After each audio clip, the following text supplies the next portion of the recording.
To Superintendent Ayers. Thank you, Madam Chair. Board members, this morning we do have our staffing allocations workshop. So, as usual with our workshops, we'll take 20-25 minutes here this morning to kind of go through some detailed information on how we allocate units out to sites, what that allocation process is like, how it incorporates within the state model, within the FEFP for how we are projected in enrollment versus actual. So we'll go through that in about 20-25 minutes. I'm going to turn this over to our Chief Financial Officer, Mr. Lewis, which will begin our presentation. Mr. Lewis, you can introduce the rest of your team. Good morning, and thank you for this opportunity we have to talk to you about our staffing allocation workshop and how kind of we manage our units here on our workforce at Hillsborough. And so I'm Jamie Lewis. I'm the CFO, and I want to introduce the rest of my team, and I'll have them introduce themselves.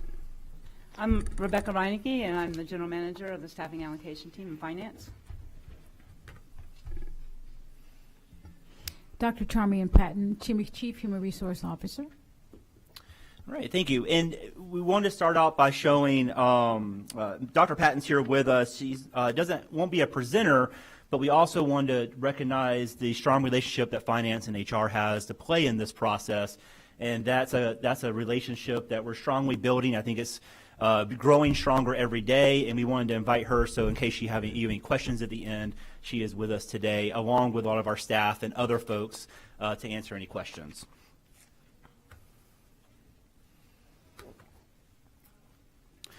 The first thing we wanted to recognize is, what is position allocations? Coming into the district, I thought I knew what this was. It's not working? Okay. There was a delay. Okay. I thought I knew what it was, and then I quickly learned of what it really is. And really, it's a continuous process that occurs throughout the entire year.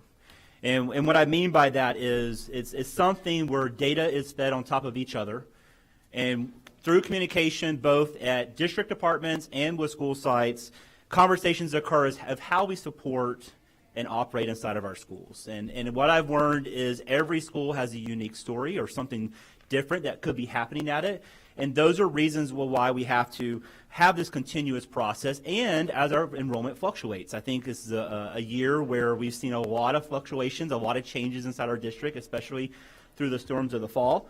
And so we have to continually to monitor that. And we're going to speak a little bit about all that means today and kind of give you kind of a summary global landscape of what this is. But just real quick, we wanted to emphasize a couple of things. One, the reason that we have this process in finance, when finance took this over 2 years ago, one of the things that's been emphasized then and will continue is to have some type of process where it's efficient and it's equitable for everyone that's involved with it and for the school sites. Our number one goal is supporting our students and our schools to fund and have the workforce needed to be efficient and effective in every way that we can.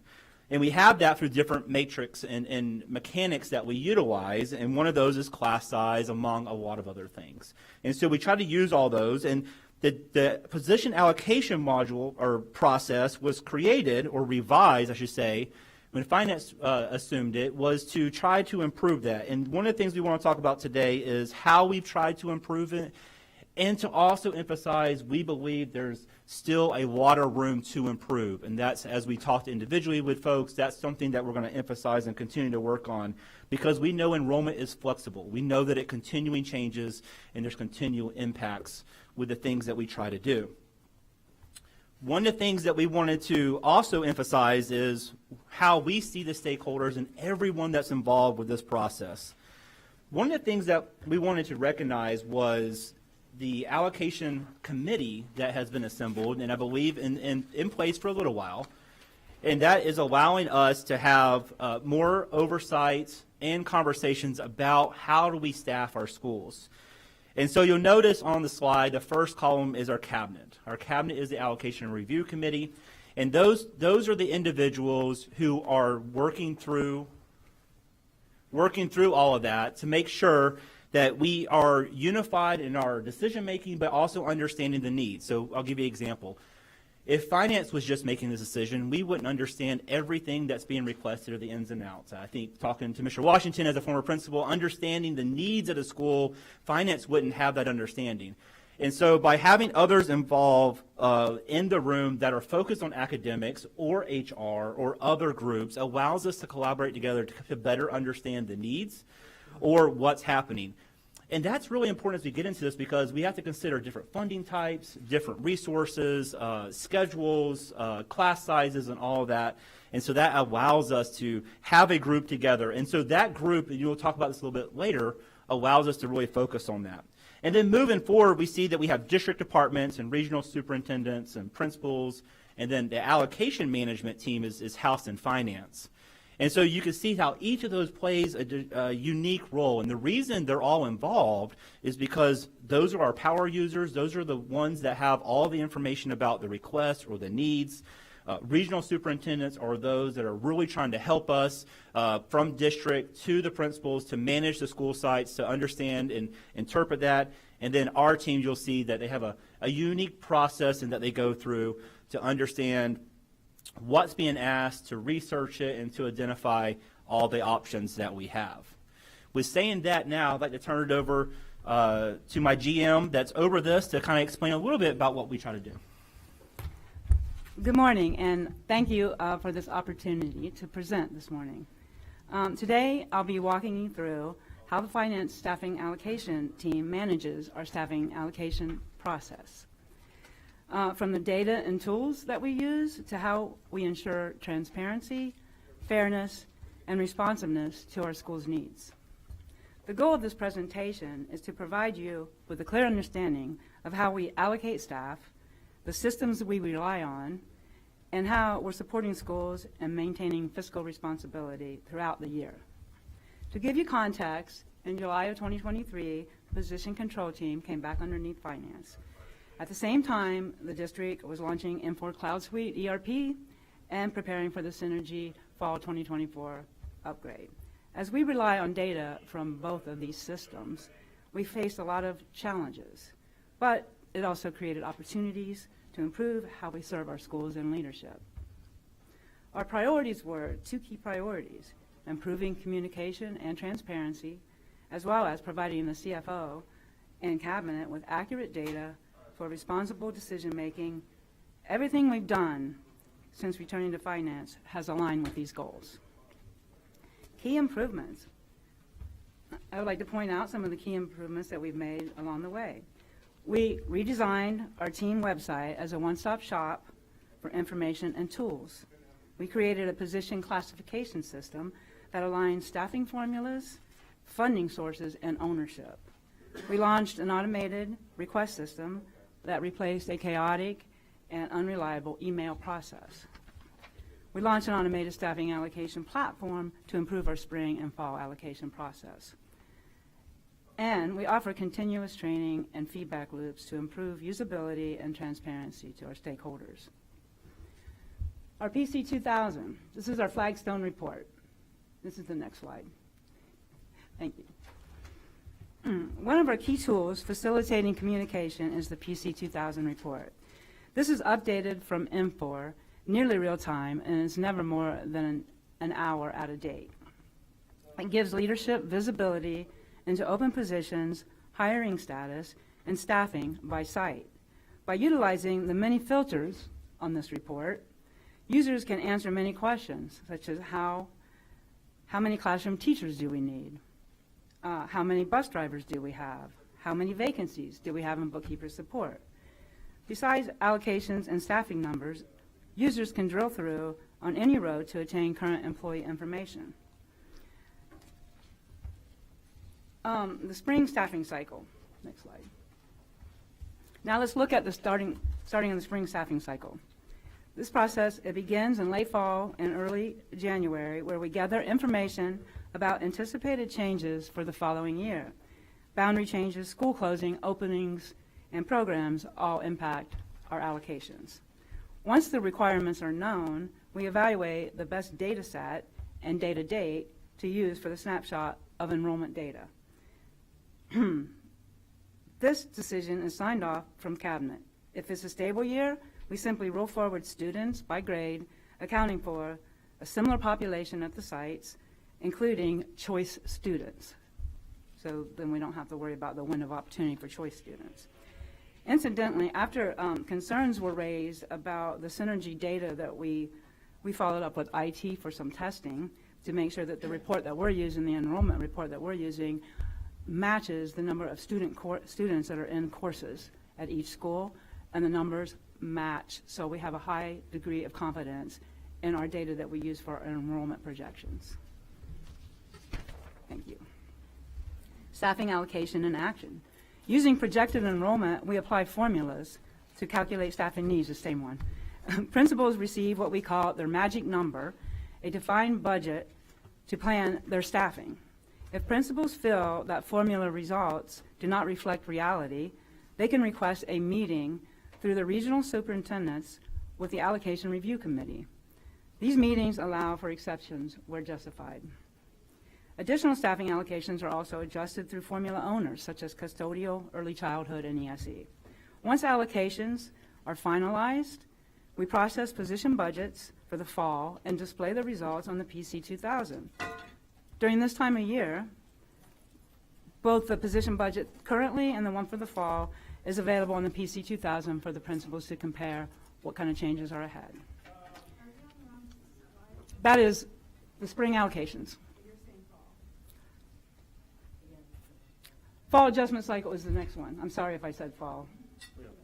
Did I? Yeah, now I'm on the fall adjustment slide. Basically, okay, anyway. So basically, we repeat this process again in the fall using actual enrollment this time, on an agreed upon count day. We rerun the formulas, reopen the Power App, and allow principals to make adjustments. Again, exception meetings are offered for review and consideration. This time, we display the results on the PC 2000 and include the spring allocations for reference. That's probably what you were thinking. So on the PC 2000, we actually have both data points. Just now we finished the spring allocation so they can see what they currently have with what they got for the fall, with what they have for the fall on the PC 2000. And then in the fall, we show them what they had in the spring and what they currently have after all of the adjustments are made. Okay, so now we're on to beyond the cycles. Weekly allocation committee. Outside of these cycles, our work continues year-round. We hold weekly cabinet-level review meetings to evaluate additional staffing needs. So far, we've reviewed nearly 3,000 off-cycle requests, each supported by staffing data cost analysis and the requester's justification. The requests range from simple net zero requests, which is adding budget to one position and reducing budget at another position, to requesting new positions based on unique needs, to more extensive district realignments. The cabinet makes all final decisions for position change requests that result in increased cost. Again, close, Jamie. The staffing formulas, the allocation formulas. All staffing decisions start with a base formula. These are rooted in state-mandated class sizes, program requirements, and best practices from comparable districts. The Allocation Review Committee is responsible for keeping these formulas current and equitable. A full copy is included in your packet and also available on our website. Looking ahead, our focus is on evaluating the effectiveness of our staffing formulas, closely tracking program-specific needs, especially those funded by the general fund, and continuously improving transparency and tools for all our users.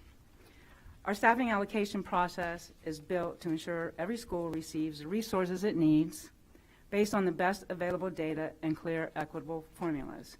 We're committed to serving our schools with fairness, accuracy, and integrity. Thank you, and with that, I'll turn it over to Jamie. Thank you. All right, so one of the things we wanted to emphasize this morning was to not only show you the process that kind of on-goes throughout the year about how we build or maintain our workforce, but also to show some data about what we're seeing and some trends. And so you'll notice on slide 10 of your packet that this shows our enrollments over the last couple of years. And so you'll notice inside this 5-year snapshot, you know, our world kind of went through some different times and most notably COVID. And so we can see at the beginning of this how we saw COVID, and when we look at this data, this is all of our kids that are in Hillsborough County Public Schools. And so this includes, look at the bottom, this includes all our traditional K-12s, our pre-Ks, our virtual students, and then you'll see the rest there. And what's really important as we look at this trend, we see that our rise in 2021 and 2022, a lot of that was accredited to our virtual students, as we're seeing a shift and things happened during that time of life. But overall, we've been fairly on the same level through the last couple of years, with a little bit of a spike this year. And that should look like the numbers that we presented before. And we just wanted to show that when we look at this, we're trying to look at our history to try to learn from it. Although the history of the last couple of years has been a little bit different. But when we look at this, we see that we've been around the same amount of enrollments. Moving forward, one of the other things that we're starting to focus on is, are we seeing shifts inside of our county?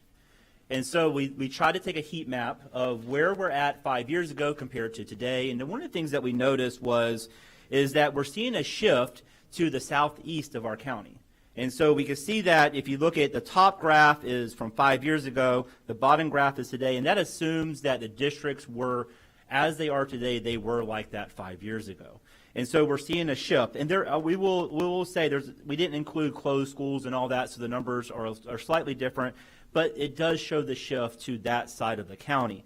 And as we focus on that, and Mr. Farkas could probably tell you that we're seeing that from school sizes, and we're seeing that from capacity levels and where we're needing to address our facilities. We're seeing that in school size too, but we're seeing that shift to the Southeast District. The other thing that we wanted to mention this morning briefly was what's the difference between what we talked about so far in head count to what is FTE. And so when we talk about head count, that's a physical count, 1 equals 1 for every student that's in our classroom or with HCPS. FTE is a little bit different. FTE is graded on instructional minutes. So, for example, if you have a student that is only taking half their class periods with us, and this is probably most notable in our high school formats, then that wouldn't be considered a full FTE. And there's a lot of factors that go into that, and if they're splitting their time with us and another group that they're getting a class from, then those have to be split between the two, and again, you're not generating a full FTE. And so again, that mostly impacts our high school folks, but we wanted to make that point because as we blend this enrollment conversation, we have to also look at appropriations and also the budget and the funding sources that we'll get from the state. With saying that, we wanted just to talk briefly about what does it mean to work with the Florida Department of Education and how does that work and impact our enrollment here at Hillsborough. And so our enrollment is through different cycles, and that continuously happens throughout the year. Our forecasting is critical to estimating our district funding, and that starts in every spring, as you see in the top right. And so every spring, the district has the opportunity to get 9 different models from the state, and we evaluate those models of what we think is the most appropriate for our district, and that directly impacts our funding. Now, with whatever model we pick, that will be always self-corrected because you'll see as the wheel turns, we have different surveys, different counts that are occurring throughout the year. We'll have our first one in July, and then October, February, June, and then it actually flows into the other year. So really, our FTE process kind of encumbers 3 different fiscal years. It starts in the spring, actuals occur, and then it's kind of finished up the following year. And so that cycle continues, and as you saw in the last Calc 3 where we had a prior year adjustment, you saw how that can financially impact us too, to the good or to the bad. And so as we see this, we have these surveys occurring all throughout the year. What's important about the surveys is the surveys lead into our calculations. And so every calculation is built upon the data that it has. So it uses either the projection that was projected out there, or actual from survey results. And so it builds on top of each other, and we see how the calculations follow some of the surveys that are out there in June and July and then so forth. And those are important because it kind of trues up our numbers. And one of the things that was interesting to me, just learning a lot of this coming from the private sector, is they build on top of each other. And so they're building throughout the year. They're making sure the numbers are right. And if you notice that, it goes over 2 years for the actual calculations to occur, but the process is over 3 years with the projections. And then that leads us into, well, where has our FTE been, especially from the forecasting model, which we want to focus more on the forecasting side because that impacts our enrollment projections. And so we want the top graph that you see on page 15 of your packet is all of Hillsborough.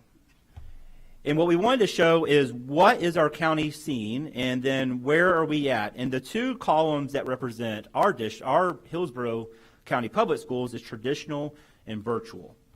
And so as you look at traditional, you can see that in 2021, that from an FTE standpoint, we have seen a slight decline over the last couple of years, a little bit more than slight. Whereas our virtual, we have seen an increase. And you saw that it had a high during the COVID years because that would have naturally happened as a lot of folks shifted to an online platform, at least on a temporary basis. And since then, some have remained on those areas. On the bottom graphs, you see what was forecasted, the model that we selected, and kind of where the actuals landed. The one thing we wanted to point out is in the last couple of years, the model that has been selected by the district has been fairly accurate compared to what the actual was of the results for the FTE standpoint. And so if you look at the bottom left, you can see, for example, in 23-24, the forecast was 182,000, our actual was 180. And so we want to say that because as we predict, we think the modeling that we're choosing, the mechanics of choosing one of those 9 different options, we feel like we've been fairly accurate with those, and we'll continue to improve that in our selection of those. But as we look at future modeling and future predictions for the upcoming years, we feel fairly accurate that whatever trend we're seeing, that it is the trend that we most likely will experience. And hopefully that will be more students, but again, we will just see. So with saying all that, and I know there will be lots of questions, again, we just wanted to say thank you for this opportunity and turn it over to the superintendent for our conversation.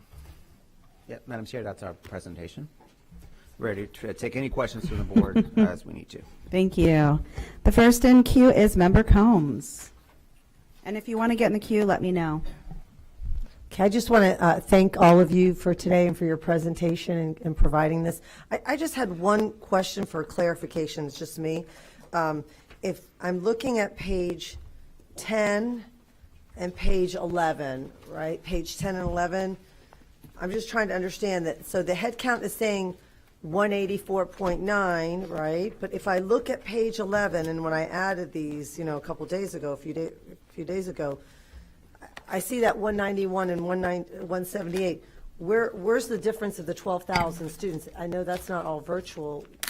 When I add all the districts together, it seems like in 2019 there was 191,000 students, 321. 2024, 2025, it's 178, 894, which is a difference of like 12,247 students. So where's that gap where I'm not seeing that? Does that make sense? Yes, ma'am. One of the differences is, and I apologize, I failed to mention this, on slide 10, this is our enrollment on the selected day in the fall. So for example, day 6 or whatever day was selected as our official count for the fall. On page 11 is our spring numbers, our most recent numbers that we have from an updated count. And so as we see that, we see where those changes are. And then to your point, these are at school sites and not including the virtual. So Yeah. But even with the virtual, I just think that it's misleading. When you look at that graph, it looks like the enrollment's going up, but then I know you're not being misleading, but it's 2 different times of the year, so, right? So I think the key difference here is when you look at this, you're talking about what the forecast is from the state and then what we actually bring in. So if you want to take a look at 2021, you see the 191. I'm looking I'm at page sorry. 10 and 11. Oh. I'm looking at 10 and 11. Sorry about that. So if I look at 10, I'm like, 2019, we had 180,000 kids. 2024, we have 184,000 kids. But if you drill down to the bottom, really, we have 12,247 less students, right? Because if you look at page 11, you know, I'm looking at a decrease on every district besides Member Hahn. Every district, the enrollment has gone down if you compare It's- 2019 to 2024-25, right? We see that. We do apologize for that. The two big differences, virtual and our pre-K programs. Yeah, but the virtual and the pre-K wouldn't add up to 12,000. There's just no way. Well, when you add up, and I'll ask my team to help me make sure I say this right, that is a traditional look. That's our traditional students. And then the things that are missing would be our pre-K, our virtual, career alternative, and ESE, correct? And so those added up together should be about the difference. To make, so Yeah. and Member Combs, the 191 that you're referring to in 1920, is that the one that's on page 15? Page 11, I'm just looking at 10 and Page 11. That's page the only 11. ones I'm comparing.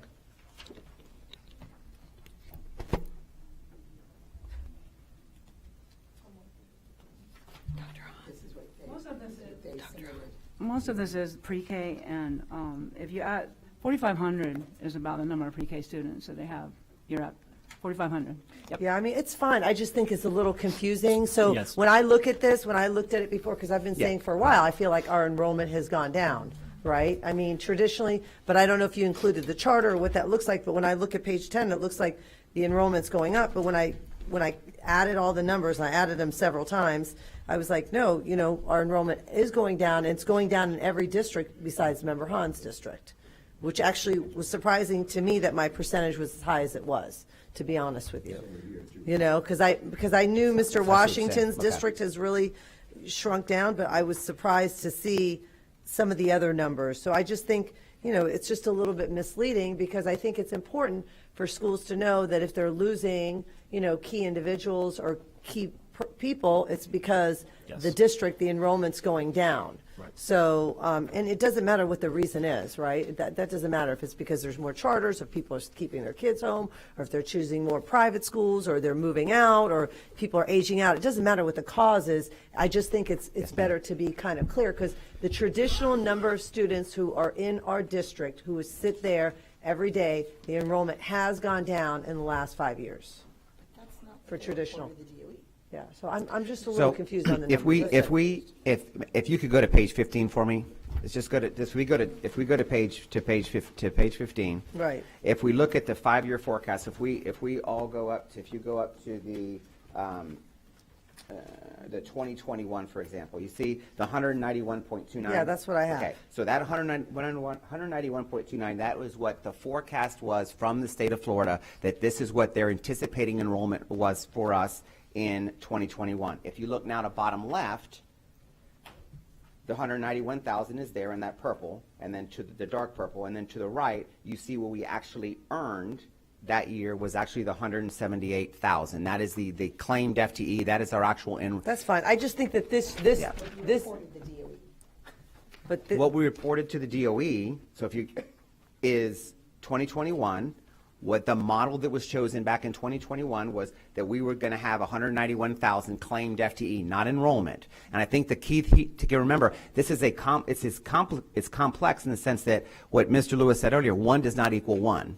Right, In the yes. sense that if I am an enrollment and I'm only there 2 periods of the day, I'm not getting a full 1. I'm only getting, a 0.3. Yes, yeah, I understand that. I just think that this page 10 should just not be Yes, in ma'am. there, because it's misleading. Yes, ma'am. Gotcha. Because it makes me feel like, when I've been saying the last couple of meetings, where I feel like Yes. the enrollment has gone down, there's less students in schools. I mean, that is actually correct. Yes, you and know? yes, I mean, ma'am. they might be going traditional ways, but the actual full-time student enrollment has gone down, and I think it's important for people to know, because when we're losing teachers, or there's not an additional administrator or whatever, or there's not an extra music program there, it's really important that people know that. So I'm saying the traditional. It's fine. I just think page 10 shouldn't be in there, because it is misleading. That's Gotcha. all. That's all I was going to say. Yeah, and if you look at 15, everything you're saying is 100% accurate. Yes. If you look at 15 on the left, if you look at 23, 24, we actually earned FTE on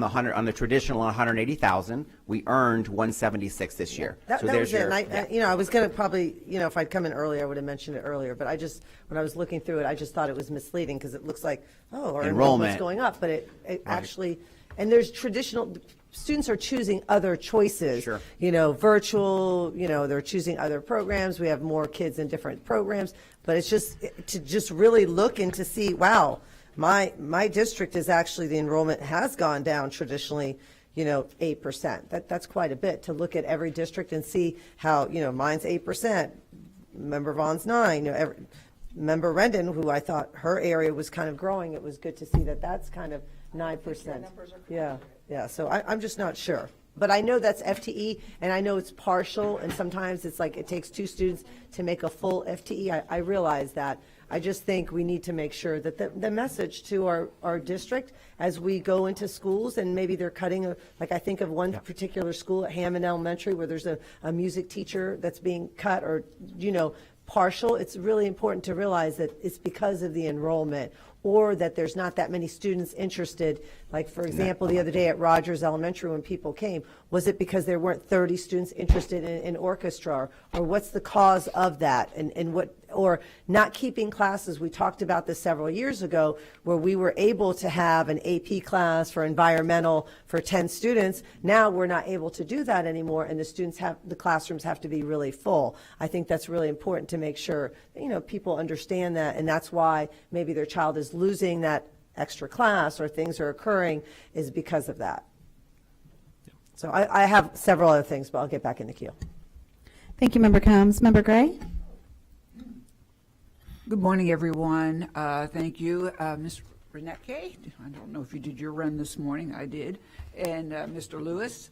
I'll be a little generalistic, but I wanted to piggyback what Member Combs said, because if you look on the bottom of the back of the page, the trends on the way back, you'll see, and it is, it is a collision course here, because in truth, we are looking at 22,000 Florida empowerment students possibly going away from our public schools. We have that projection. I don't know if you have it in your projections or not. I'll get to that in a second.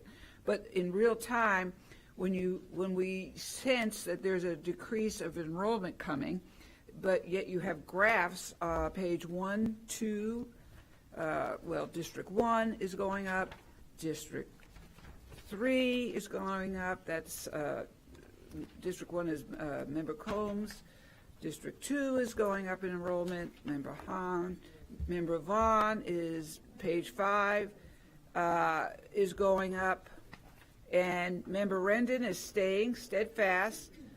That has been mentioned previously by Member Combs, and Member Washington, your growth on page 7, it's going up.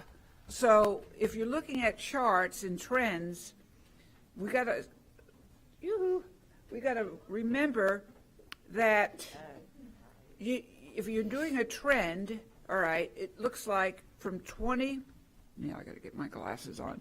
24 to 25, it's going up. So you have trends at the way back of the book, and then you have, as Superintendent Van Air said, a trend going down in the earlier pages. So anyway, it is a little confusing. You want to remark on that? Because then I'll get you the next question. Thanks. What? We do see that. We do apologize for that. And it's to Member Combs' point, and I think to yours also, sometimes showing it holistically is not the best route. And so focusing more on breaking that out and how that's impacting, like, for example, just our traditional K-12 students, instead of looking at our district in whole, that provides different lenses. And so I think yes, we can do better. Yeah, no, it's not to find fault. It's just to try to get clarity. Now, the subject matter, and I believe it's Member Vaughn brought this up, the unit, whoever brought the workshop up in the first place, Member Rendon. It has a lot of meaning, because if you look at what happened, Member Washington, we were at Franklin Prep, and the principal said that, the regional soup said that you know, we can't give you more units because your enrollment is down. You remember that.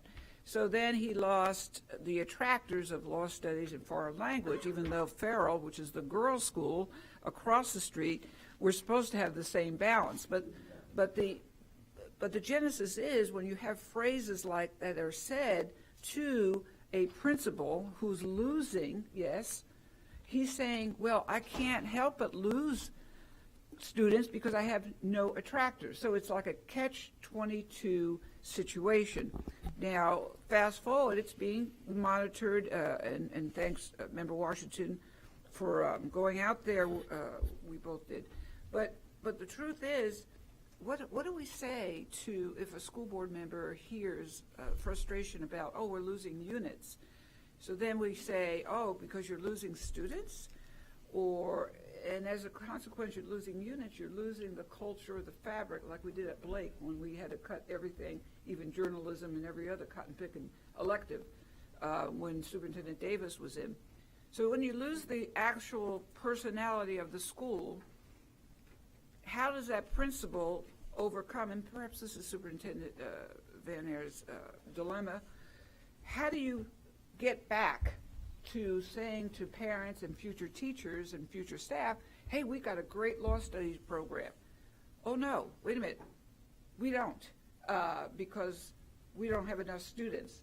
So then, you know, you lose possible teachers, recruitment, if you will. So you want to say something? Sure. about I mean, when we go through this unit process, what we don't want to do is lose programs at schools. Right. Right? We want to keep the program in place.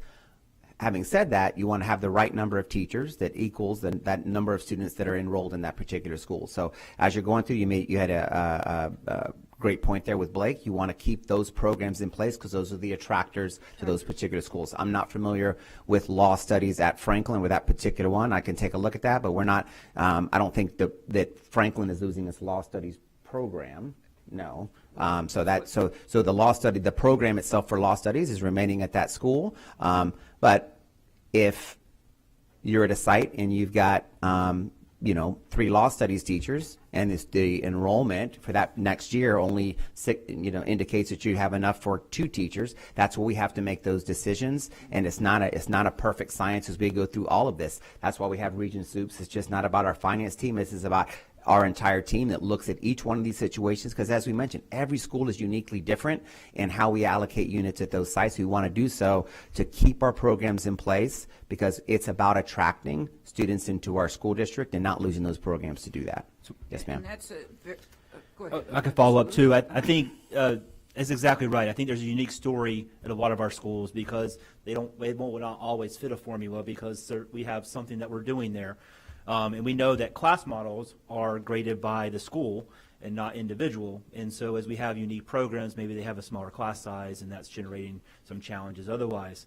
I bring that up because when we ran the formulas this year, one of the things that the allocation review committee first noticed was, well, that doesn't seem realistic because we know we have some things that are occurring in some of our schools that they'll need some more help. So one of the things that we did as a group and with the regional soups, we had a meeting, we talked about that, and we talked about how we need to go above formula. And so what we did was we started working with individual schools who needed help. And right now we have went 189 teachers over our allocation model. And I think that speaks to your point is there's these unique programs that are occurring. And the allocation review committee worked with regional soups, who work with principals on all kind of things, where it's from looking at your courses and your schedules to individual programs. And each one of those had a conversation, each one of those 189, to lead to how do we support that for whatever's occurring. And that could just be for that year, or that could be an ongoing situation at that school because of a unique program. And so we just wanted to mention that, we do understand the formula is not an exact science. It doesn't always work for this scenario. And that's why we think that's why it's an ongoing process of communication to make sure that we're listening, that we're working with academics and regional soups, and then as they work with principals to identify what are the unique needs of maybe the programs or the schools or whatever's occurring. And if I could add to that, so one more point I think that we've missed is, remember, and this happens every single year, a master schedule at a school is built upon student requests. So when we go through that programming process where every year they sit down with our counselors, we look at what program, what we're going to offer at a particular site, the master schedule at school, so how many teachers we're going to have teaching what, is all based on how many students sign up for that particular course. So that's also another factor. If we have a we use law studies again, if we have a law studies program and no one is signing up for a particular elective, whatever that is, well then that's going to affect those particular, what you're going to offer at that particular school. So all of this begins with what students want and the requests of students, and then the master schedules at sites are built based upon those requests. And this is probably a good reason why we're having this workshop, because now we're giving you examples in real time, and the situation was brought to us by a principal. It's been mitigated by Jazeel Lenegar, who will get the law studies and the foreign language. But the other problem, just so you know, Farrell is supposed to have the same, girls supposed to have the same courses, attractors as Franklin. That's the way it was set up. Am I right, Ms. Yeah. Yeah, so that was long ago, but that needs to be noted. The last question I have, when we have this, and it's a cloud, it's a big one, of the Florida empowerment, figures like 19,000 up to 22,000 possibly may take that. Did you put that into your projections yet as far as what we're looking at in the years to come, the 5-year?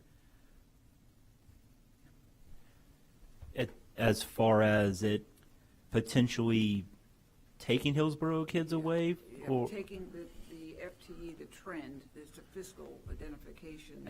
I think one of the things that we're looking at is there a trend? Again, we're not drawing a line that, FES took our kids away, and we're not saying our kids are their kids, and we're not drawing a line to that. What we are seeing is the global aspect of Hillsborough and just where the enrollment is from an FTE standpoint. I think that's something for us to pay attention to, as we are seeing growth models in the FES and the charter. And I think we'll have to see as time tells. I do think our staff is dedicated to trying to build better relationships with those groups so we can see and collaborate more. We've worked with several of y'all. We're still trying to dig into that information. We don't have all of it and try to understand it more. But we just wanted to give you the landscape of what's happening in Hillsborough County. But again, we're not drawing a direct line that we're saying that our kids left from here to there. But we hope to identify if we do see a trend that we're accounting for it right now. Very important, because even if it's a third of 20,000, that's a lot of students. Yes, ma'am. Even if it's a quarter. So regardless, it's quantifiable that we should probably make a projection for, for fiscal rightness and reliability. That would be my suggestion. Right, Beck? Yeah. Yes. All right, so I'm done with that, and I'll get back in the queue. Thank you. I just want to remind board members to take about 5 minutes for your first questions. We have a lot of questions, and then if there's more after that, then please get back in the queue. Thank you. Member Rendon? Good morning. Thank you, and thank you so much for this presentation. I know it's a lot of work to compile, but I'm gonna add on to Member Combs and my confusion of the numbers. I appreciate you putting in here the projections, but those projections don't come from us. They actually come from the DOE, and based upon legislation that was changed in 2022 and 2023, that was a new empowerment scholarship, and that did change more of our projections. Also, over the course of the last 10 years, we entered the Hope Scholarship, which added into what their projections were going to be. However, when I look at the reported numbers through Hillsborough County Schools to the actual DOE, and that was actually unweighted FTE. So we're not talking about what a student enrollment was, we're talking about what you reported as FTE. Back in 1920, you actually reported 188,000 student FTEs that we had within Hillsborough County. The reason I have a problem with that is because you projected that we only forecasted and billed quite a bit less than that. So why we reported we have so many FTEs and why we actually are counting in this document as so many left FTEs is a concern of mine. When I look at the 23-24 year for what we reported to the DOE as unweighted FTEs, we actually report 181,000 FTEs, and you're saying here that we had 176 FTEs. That is concerning to me. that we are so significantly different from this document to what you reported, not you personally. I want to make sure we know this is not you personally, Mr. Lewis. You were not here for this. But according to what we as a district reported to the state as an FTE. And this came directly off the DOE website. So our numbers within this document you provided to us today and what you have provided the DOE is not the same. So I can speak for the source of this data on this slide, and this is from our recalibrated FTE data that we get through the DOE. It comes back down, and then we have a whole team that puts it out on a SharePoint, and we went through, and so this is the final calculation of every one of these years, except for the last year, because we only are up to 3F right now, the third calc. So every one of these years down here on the forecast versus analysis are absolute. I mean, that's our source, is our recalibrated. But the numbers just don't make sense. I mean, if we reported that we had an unweighted FTE in 23-24 of 181,000, those are the counts we took and we reported the DOE that we should have received income from. You're saying that almost 8,000 students less are what we're saying our FTE is here in this model. Then somewhere along the lines, that money doesn't add up. And so we should be, as a financial department, identifying where the lax is, not saying we have less students, not accepting that we have less students, because we've provided the number to the DOE, and why are we not being reimbursed accordingly? That's not the add-ons, that's not the other things. And also, when we look at, and we receive add-ons for dual enrollment through our schools. We receive add-ons for Hillsborough Virtual. We receive those add-ons. So I want to make sure the public understands that if a student leaves to go to not Florida Virtual, but Hillsborough Virtual, we don't necessarily lose FTE. That's correct. And we have a responsibility to create policy to maximize our FTE count, to maximize the support for our students and for our teachers. So I don't want to blame anybody but us. The responsibility falls on this district and all of our administrators across the board above a school level to make sure we provide every possible opportunity within our schools. And then within our extra programs such as Hillsborough Virtual, such as dual enrollment, our ACE, our Cambridge, our IBs are housed within our schools. But to come to a workshop like this and throw in our projection and our forecast, I think it's very important to understand that we don't create the forecasted numbers.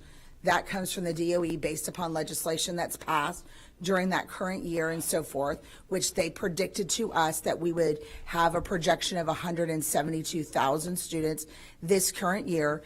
Yet our current enrollment right now, as of last week, is 186,072 individuals. That is our current enrollment.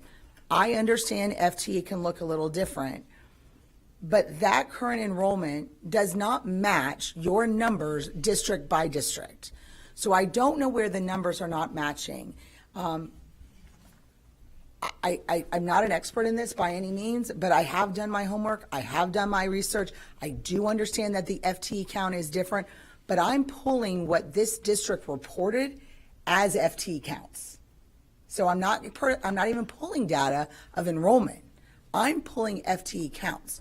And when the FTE counts and what you're saying within my district doesn't add up, and doesn't add up with any of our other districts, because it's clearly, currently right now, you are saying, remember Combs had the exact number. I got it right here.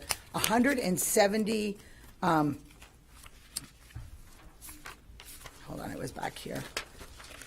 The actual enrollment by our districts was 178,894. But even back in 1920, you said it was 191,000. But yet, 1920, the 1920 school year, correct? That's 2021. No. The 1920 school year is what's reported here. Slash. 1920. Gotcha. The 1920 school year. Yeah. Right. So in that particular year, you claimed that we had 191,000, and yet, according to the DOE, we had 188,000 FTE. So it still doesn't add up. The numbers, and if you're going to give it to me by my district, give it to me by the FTE, but none of these numbers coincide. And so nowhere does it show here that we have a reduction of 10,000 FTEs in the last 20 years, the last 10 years, the last 5 years. Nowhere does it show that we should have a reason for reducing the total numbers within our schools of units, which I would prefer to say staff, because I want to humanize what we're doing here. And this does affect our students and our staff and the opportunities for our students. So if I could get some clarification, Mr. Lewis, so I like the term traditional unweighted FTE, right? So if we go back, if we look at page 15, and make sure that I'm reading this correctly, if we go to page 15 and we look at, if we even go back to 22, 23, the 183K, if everyone looks there, that dark purple, that is the forecast from the state. Correct. Traditional unweighted FTE, the state of Florida says we were going to have 183,000 traditional unweighted FTE. We actually earned for that year 181,000, right? That was the earned that came back. So That matches. Right, okay. That actually matches what's reported by the DOE. Perfect. Okay, good. So we got to have that. Then for 23-24, the state projected, the forecast was 182,000 traditional unweighted FTE. The earned back for the Calc 3 was 180,000. So for those 2 years, we actually came in less than the state forecast model, traditional unweighted FTE. Now we look to this year, 24-25, and we built the budget. And the board, you remember this number, 174,000. That's when the Chief Johnson at the time talked about we're building our budget on 174,000. Because that, I believe, is the year that their vouchers then became unlimited as well. So the state predicted that we would have less. They predicted a 174 traditional unweighted FTE. We actually came in higher than that for the first time at 176,000 traditional unweighted FTE. And then, Ms. Renner, you're absolutely right. The number that they're projecting, the forecast, the budget, the number that we were trying to build around to be close, to be fiscally, to be responsible and efficient, the state was projecting the 172,000 traditional unweighted FTE forecast. Where we'll end up for next year, time will tell. We'll see where we end up. I'm hoping that when we get to the fall, that number is higher than that. But am I reading that correct? Yes, sir. Okay. So then, because I still am, last year, when we look at what we got, 176 is what we were legitimately paid for in that count, right? That is well over 10,000 less than our enrollment. And our FTEs and our enrollment did not change in that previous year. When you look at 22, 23, 24, was not that significantly changed. That's why I'm saying these last 2 years of counts aren't adding up. They're just not adding up. We did not lose 10,000 students last year. We didn't. Correct. In fact, we didn't even lose them this year. We still have today we have 186,000 enrolled. You're telling me that we're going to have less than 14,000 FTE? It doesn't add up. For this year, our traditional unweighted FTE is the 176,000. That's what's actually earned. But what I'm saying is right now we have in enrollment 186,000 enrolled. You're telling me that we're actually going to only have an FTE of 172? That is literally 14,000 students less. That's not accurate. So we're talking about enrollment. We have two different conversations happening. We have enrollment we're talking about, and then we have our unweighted FTE that we earn. So the enrollment, I need to find out the 186. That's the first I'm hearing that. And on the bottom left, we're looking at traditional only those housed in our K-12. Doesn't include our pre-K kids or our virtual kids or anything like DJJ, anything like that. Only our traditional setting. That is exactly what my 186,000 comes from. Okay. It is enrollment in our traditional schools. Yes. I will, yes, ma'am. So, because I think it's important to note that if that's the number we have enrolled, that's the number we have to plan for. Period. That's the number we have to plan to have teachers That's a great. in classrooms. Yeah. We have to plan for that. Yeah. So the state could project, but we know we currently have enrolled this number of students. That's what we have to plan for. And so I think if I don't ever get back in the queue, I want to make sure I make note to this. I'll be quiet in 1 minute, I promise. That I want to make sure that we make a note. If that's what our enrollment is, and traditionally we've had more in the fall than we've had at the end of the spring, because we have a pull off for whatever reason. It just increases in the fall. I don't know why that is, but for some reason we do. But we have to plan for what we at least have when we leave. And if that's the case, then whatever formula we're using may not be appropriate to best benefit a student.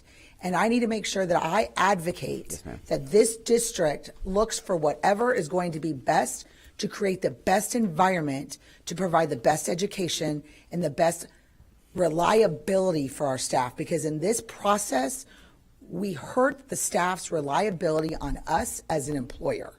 They have to have a reliability that they're employed or not. And I think the process in which we do takes away from us as a reliability as an employer, and it doesn't do anything for a reliability that we're going to have what the students need in the fall. Yes, ma'am. And I think, I remember Renee hit the nail on the head. So this process that we go through changed from when we did our allocations and unit projections based on enrollment versus actually how much we actually earn. And that's the big difference there between the two. Is the planning from a few years back then became, we're going to plan around our allocations on how much we actually earn in revenue back from the state rather than just on enrollment numbers. So we're then stuck in the middle that we've got, here's what we earn, here's our enrollment. How do we mend that together as best we can? Is that fair, Mr. Lewis?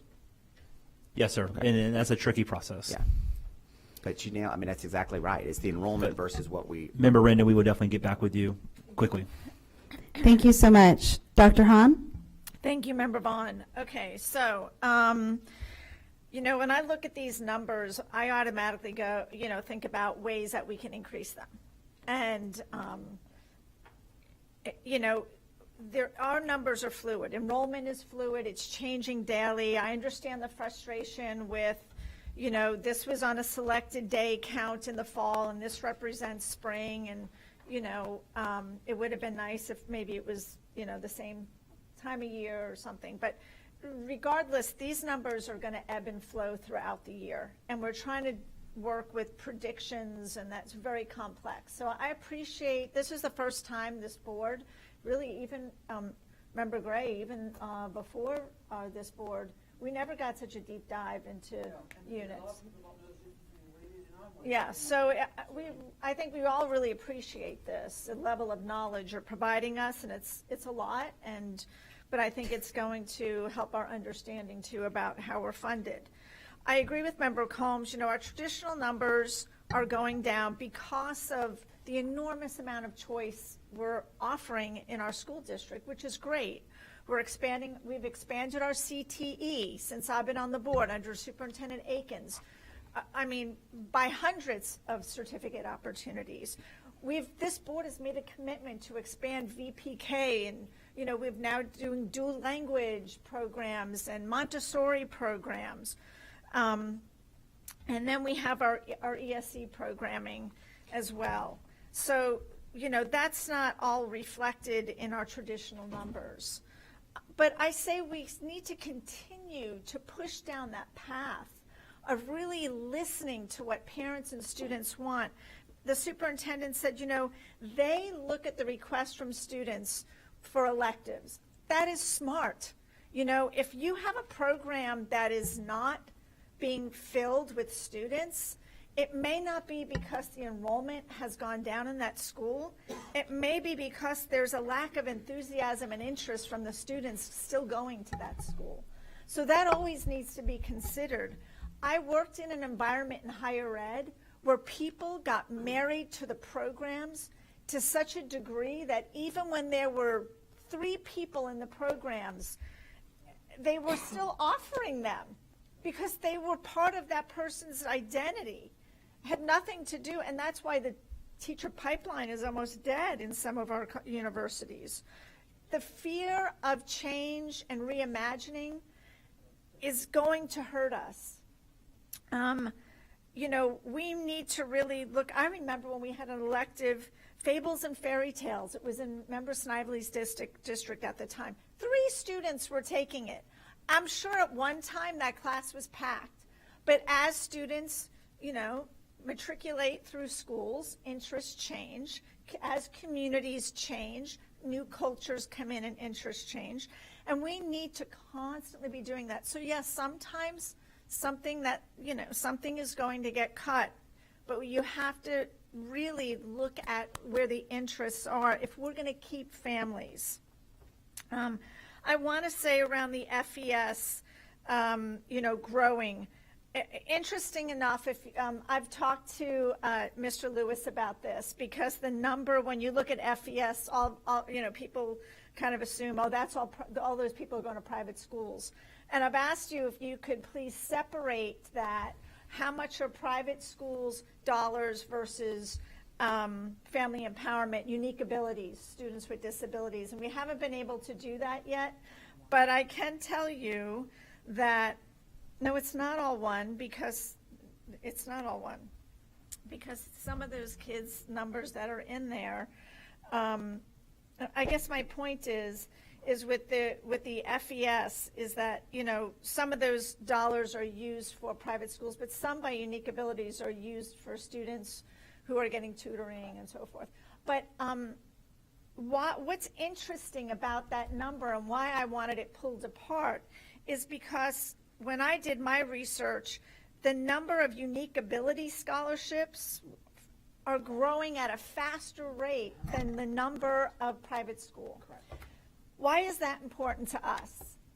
Because families with children with disabilities are leaving us, and they're taking those dollars for either private schools that can serve their child's needs.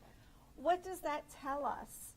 We need to understand what we need to do in our special ed program to keep families, because that program is growing and outpacing private school scholarships. And the majority of people taking those private school scholarships were already in private schools, but that's not to say that there aren't families leaving for that. But I'm more worried about, because what's going to happen with the private school scholarships, they're flatlining right now because there's just not enough, there's not enough spaces.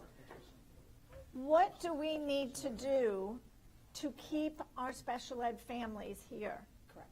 Correct. And that's going to require, maybe hearing some very tough things from families. But we can't keep doing the same thing in special ed. We need to start getting innovative in our programming.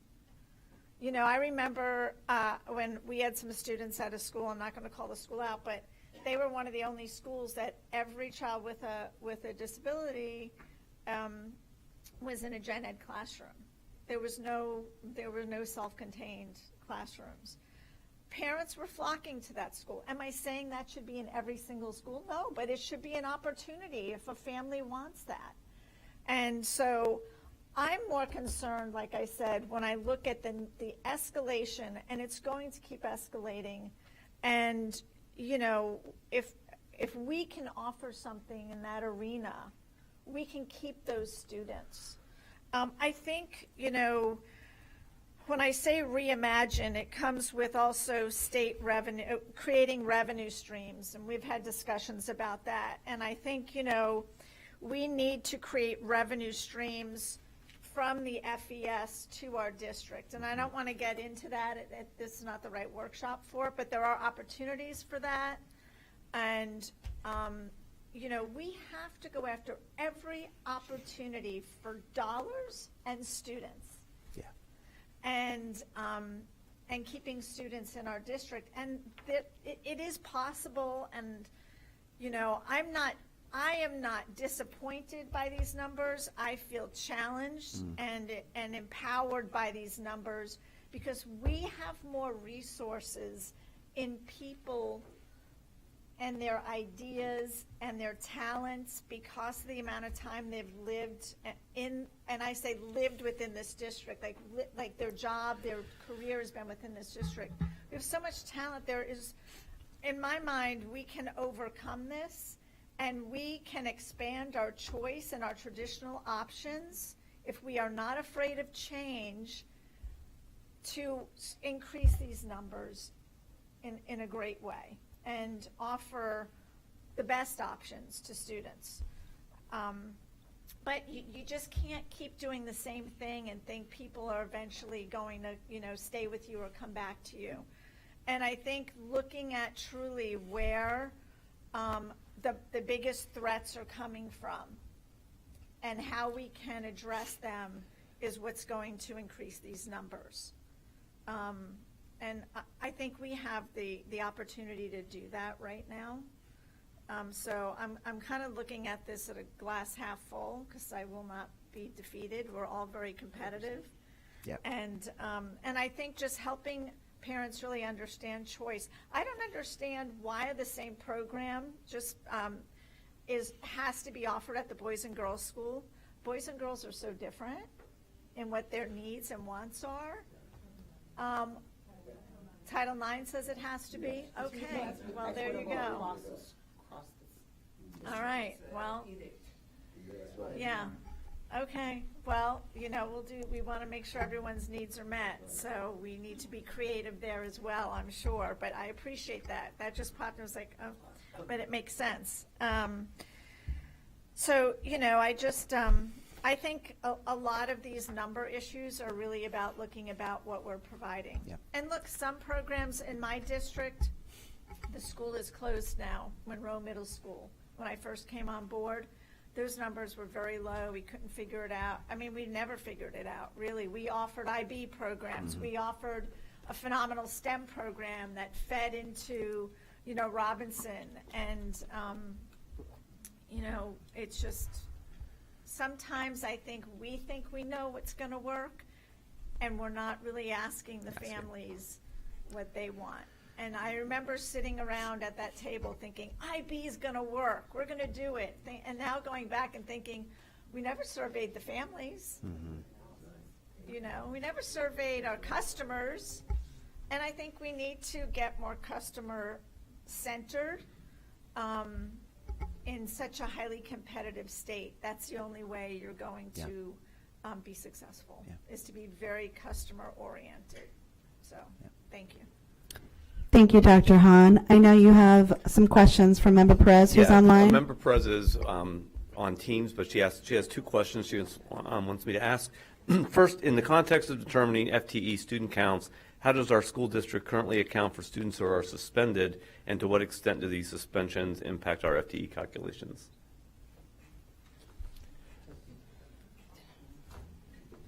The students that are suspended count, and they are included in the data that goes up to the state. Okay, thank you. And then her second question, in line with Member Rendon and Member Combs' comments, what is the impact of change of placement of specific schools on FTEs and school enrollment numbers if students leave or come into the district? Change of placement.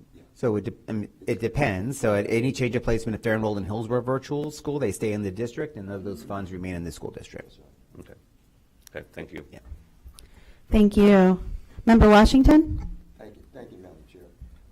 I know in District 5 we have a high mobility rate, and I guess even when I was the area director for Area 4, the mobility rate affects the FTE a great deal, because at certain times of the year students leave and go somewhere else, and then they come back. But the difference this time is affordable housing. Can you hear me? Oh, okay. Oh, I'm sorry.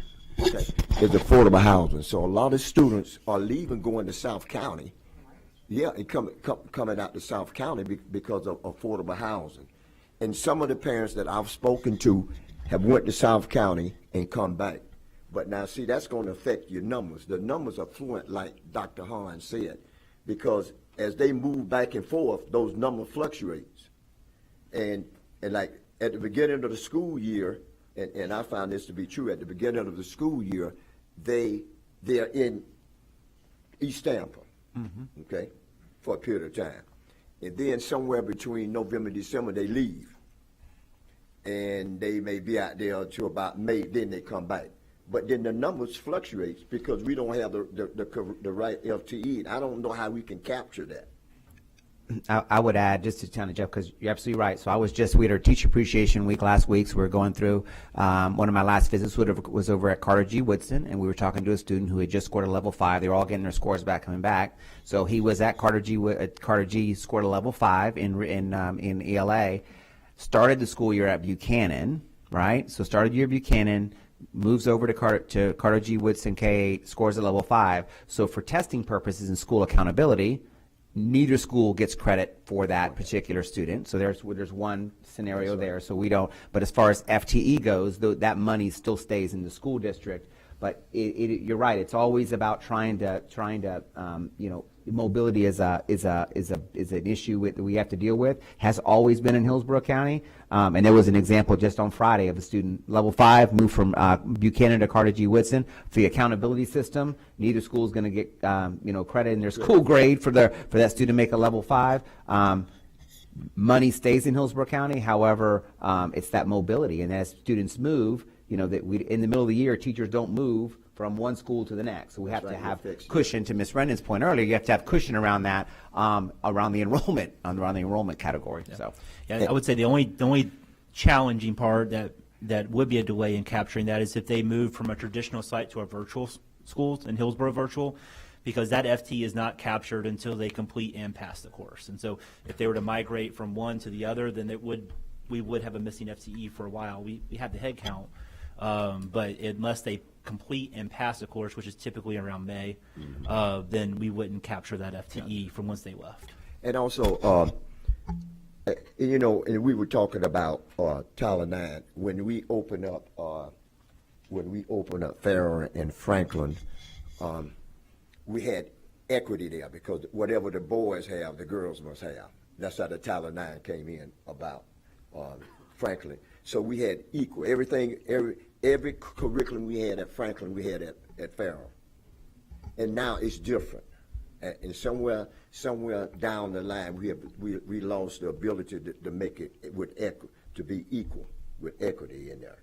So Farrar has a lot, Franklin doesn't, in other words. So those things that affect your school enrollment, because we don't have, and I know Ms. Brown husband, because when we opened up Franklin, we had golf for boys, but we didn't have it for girls, so we had to go back to Farrar and put it in for the girls during that period of time. And in fact, he's still the boy golf coach over at Franklin. But we just got to work those two schools out, because like when you put in programs, and Dr. Hahn, you had a great point as a principal. I always said that. When you put in programs, you need to look at the parents, get the parents' input, because it's important, and get the parents and the student input to put in programs, because we don't know if we put in a program, it sounds good, like IB. It sounds great, doesn't it? But now we realize it's a lot more to go in with IB than what we need, that we needed to put a lot more in with IB. One other thing, and then I'm going to shut up here, my mouth up here a minute. Are we still with the 5%? Do we project the 5% when we send it up to the state? You know, we always project 5% of enrollment. How do we do that now? Are we doing that at the school level? You remember when we used to do the 5% when we calculate enrollment during the beginning of the year? We said we either 5% over, I forget now, or under. It was a 5%. If you want to talk to how we do it now. How we do it? Yeah, I don't believe we do the percentage up, right? We don't do the 5%. So years ago, when we did fall adjustments. Yeah, get her, come on up back. Come on up. Just explain now. I'm sorry. You go ahead. I came up with an old school question, huh? Old school. So a long time ago. Yeah, you're right. Sorry. Thank you. A long time ago, we used to add, when we did spring allocations and fall adjustments, Yes, ma'am. we would cushion it by about 5%, especially spring allocations. We haven't done that in a long time, and as far as I know, we've never done it for FTE forecasting with the state. Okay, we did it for enrollment. Yes, but we have opportunities now for schools to come in and talk to us about what it is at their site, like what programs do they have, what special procedures, even something as simple as campus layout. We allow them to come in and tell us, you know, I need more coverage because we have two buildings that are separated by quite a distance. So because we hear those things and we ask for those things, we don't feel like there's a need to pad because we try to keep an eye on what's going on where in the district. Okay, good. That's good. Something else. When we are doing FTE, or do we still have the unit analysis?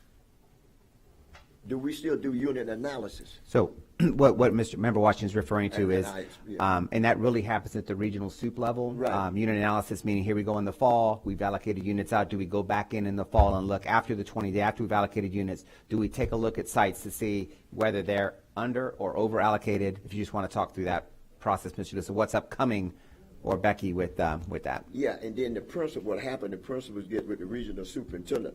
He goes to meet with the principal, and then they decide what units they need to keep. And then they come to the unit analysis.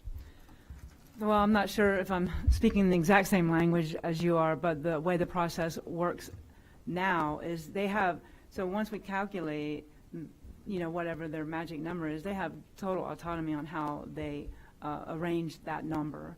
And then if it's not enough, that's what both during the time that we're doing the allocations and then our weekly meetings throughout the year, that they have a continuing process to come and tell us if something has changed. We're continuing to check the enrollment to see if something like that has changed. So there's always the opportunity, we're listening, we have a process where they can request right away and then we review it weekly. So the regional superintendent and the principal, they requested from a committee now? Who they requested from? We actually built an app, and they can go to our website and go in there and say, I want to request, and basically it just collects all the information, including the rationale, and then we review it, and our turnaround. So you don't meet face to face? Well, the committee does, and certainly if a principal requested and they want to come to the committee and state their case, we meet face to face during the spring and the fall allocation process, but typically during the weekly cycles that we do, we rely on the regional superintendents and the committee members.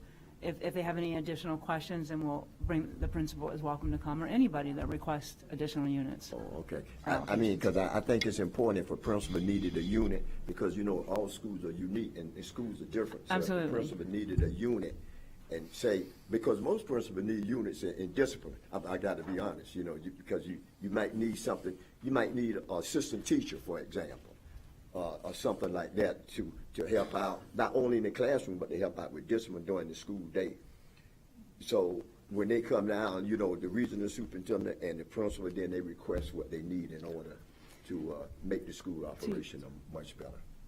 I just wanted to add a point that being on the committee, one of the things we do is we also include the chief, because the chief has to also have buy-in to what's going on. So if there's a request, and we would call the chief of schools to come in there to make sure that they're supporting whatever's going on at that site.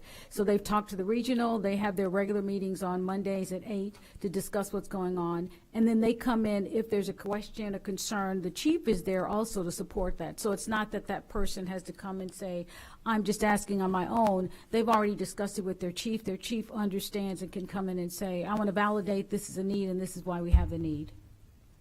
So next question, so what percentage, do we have a high percentage of a person coming in, talking to the chief or whoever they talk to put in that unit? That's part of the 3,000 off-cycle requests that I was pointing out, that in our request app, we've had 3,000 so far for just this year. And that is to either an additional allocation because what they have right now isn't working for them, or they're going to adjust their allocations. At our school sites, it is, you know, as we're going through both the spring and then the fall, it is, as you remember Washington, it's the regional superintendent working with the principal. That process has not changed. There has been many cases this past spring, where I think Ms. Leonard is here as well, where some of her principals actually came in and went through that process with Mr. Lewis and the team of the advocating for particular units.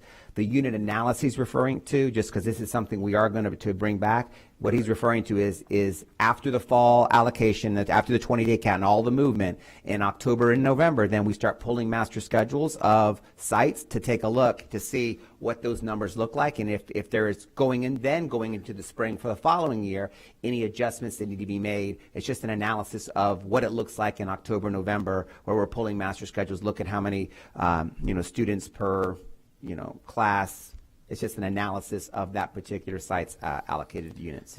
And to follow up also, during the allocation process, as the initial ones like during the spring that we just went through, if a principal does have a concern for the amount that was assigned to their school, we do ask them to come in and talk to us. And so we schedule meetings for that with their regional soup. Because we think that right there is a very critical moment in time to talk to the whole committee, the principal, and the regional soup. Now, throughout the year, if something's submitted, it's kind of case by case, because sometimes they're so simplistic and an obvious yes that they don't have to do that. But if they're more complex, we do ask them to come in and attend the meeting with the regional soup. And Mr. Member Washington, so the high school master schedule review was done in April, as Fawcett just told me, and then they've already scheduled it in the fall for Ms. Rayburn and the region soups to look at that. And so yes, to your answer, the long answer to the question was yes, the unit analysis is occurring. Sorry. All right, thank you. Thank you, Madam Chair. Thank you. I'm glad you brought up the unit analysis. I'm going to start off with the positives. First of all, thank you for this workshop. Thank you, Mr. Lewis, for your commitment to looking at this process and making sure that we're being both as efficient but as realistic supporting our schools as possible. I've seen a big shift just since you've been here in that attitude from your department, so I appreciate that. But I am a little disappointed by this because I feel like we talked in depth about what I was hoping to see, and some of the questions that Member Washington had and some other members had would have been answered had it included some of the things that I talked about when we talked about what this workshop would look like. So it took me a really long time to figure out what our process was for this. And I think some of the things that we didn't touch on was clearly that there are two separate committees when we're talking about either first allocations or additional allocations, and that those two committees are very different who sits on those. So I thought that was an important thing to talk about, because I think one of the questions that we all have is when we're making these decisions, who from the actual schools understands the needs of these schools? And I hear what you're saying. We have regional superintendents. Sometimes the principals are able to come and advocate, which a lot of times they're not. So I think to act like they always come and they're able to speak is disingenuous and untrue. But I think it's a problem when we have select committees making decisions about schools, one that they've never been to, haven't been to for years, haven't been in classrooms for years, and don't really understand unless they are really having conversations with people who understand that school. And I understand our regional superintendents do, but they also have many schools that they have to advocate for in a very short amount of time. The other thing that I really asked you to clarify in this that I think would help board members is that it's not just the process of instructional staff, that this whole mechanism also involves specials, it involves ESE, which are all compartmentalized out separately, and then have to wait for this first process with instructional staff to happen before we can even start to talk about those, and what a short timeline that is, and how a lot of times the frustrations come around understanding the clarity, or I think the words you guys used was transparency around the specials allocation, how they have to be connected together, what that looks like, which school decides that. There's so much in here. I feel like we could have used an opportunity to provide clarity to our staff, to our schools, that we didn't touch on, that I'm very confused about how this ended up being formulated. The other thing I asked you to talk about, which we didn't, and I see you put it here on page 6, was this projection process, right? Because I feel like a lot of what we're talking about is the disconnect between how are we actually projecting before we understand what that looks like the year before, what our projections are going to be, so that we can, to Member Rendon's point, make sure that we're supporting everybody. And you have, example, roll forward enrollment, right? Which is what I've been explained for a majority of our schools, being elementary and middle school, is a basic formula. But I don't see anywhere where you explain that in detail in this workshop, which is what I specifically asked you to do, so that our schools could understand what data we're using, because the first thing that we start with, which everybody's had questions about, is projected enrollment. And while I understand that there's a disconnect, I also want to touch on the part that from what you tried to explain earlier is, yeah, we submit our enrollment. We even submit our numbers after the count. But the Department of Ed always comes back with their numbers that could be different. And I still haven't gotten an answer on where the accountability is, not just on our end, but also on the Department of Education's end to make sure those numbers match. And I mean, we can talk all day long about making sure our numbers are correct, which is absolutely our responsibility. But also we have to realize now with what happened last month, even if our numbers are correct, the Department of Education can come in and take millions out of our budget because they've decided they've over allocated in other areas. So we have to have a conversation about it from that lens as well. And while I 100% agree with Dr. Hahn about the ESE and that being a huge problem, what I see a lot of parents leaving right now is because they're choosing other choices for their ESE students.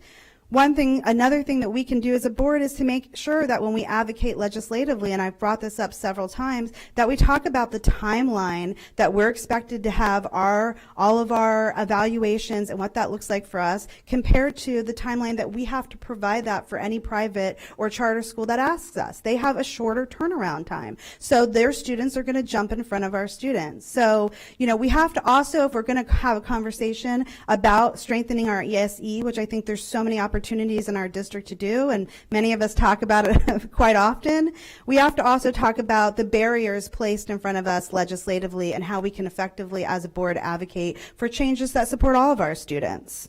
I do want to say that regardless of this conversation, when we talk about more support in our schools and what that looks like, I'm not so worried about it affecting our students because we have rock stars administrators, teachers, support staff who are going to jump in there no matter what, and they're going to work those extra hours, and they're going to make sure our kids get what they need. But what that does is that puts a tax on our teachers and our support staff and our administrators that they don't need. So when they're saying, I need some more support, I need this, it's not because they're not going to make sure that they show up for that student. It means because it's a drain on the facilities and energy and bandwidth that they have. And when we talk about teacher recruitment and when we talk about burnout, those all have to be a piece of a holistic conversation.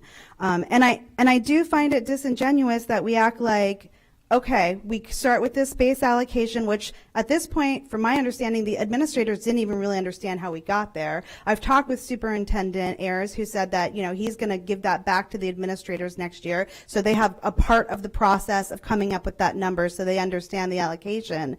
But even if they come in and advocate, it doesn't mean they get what they're advocating for. And like you said, there were 3,000.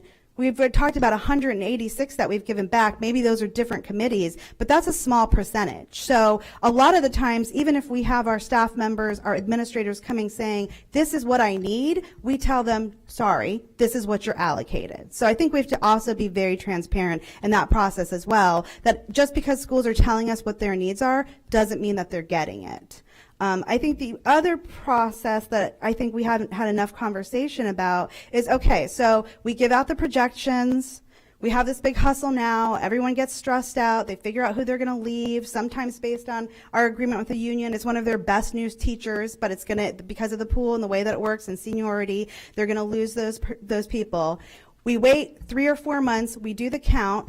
Usually they're higher than the projection we've given. I know we like to say, oh, we've been so great about it, but this is my 5th cycle of this, right? Usually it's higher than what we've projected. Then they have to go back to the pool. They've lost maybe one of their star teachers who is a younger teacher who's accepted a position somewhere else. They have to go back to the pool. They have to refill that position that they had someone in there who had their classroom set up, who understood their school culture, and now they have to pull from the pool somebody completely new and start all over with that. And I understand that based on the indiscrepancy and the flexibility and how the FTE is going to come in and all of that, it's very hard to pre-calculate that, but it's got to be something we have to do better about. I don't know if we have an opportunity to talk to the union about renegotiating, and maybe if a teacher leaves from a school, they have certain seniority in coming back, or what ideas are out there, but that's a horrible situation to put our schools in, and it causes undue anxiety every single time that we have that.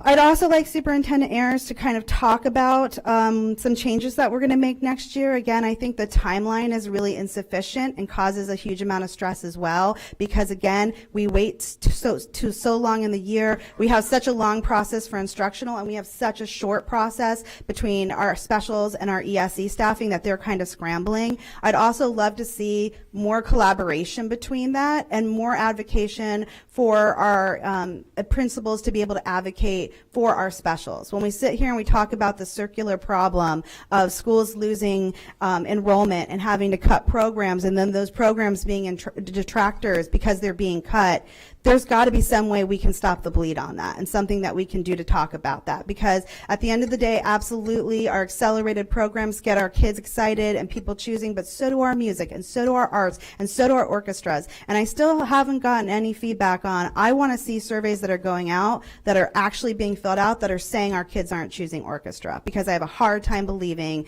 that in most of our schools, kids don't want to play an instrument.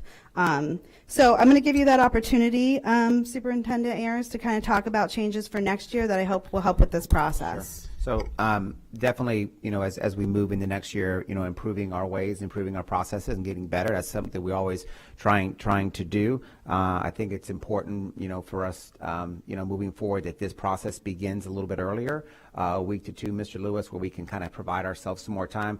Understanding this year with the switch from our Synergy system to the Focus scheduler, caused some delays there. So I know that with our new information system next year, getting that process moving ahead of time and working alongside our principals and Deputy Superintendent McCray back there, we've already been in communication about what that's going to look like moving forward.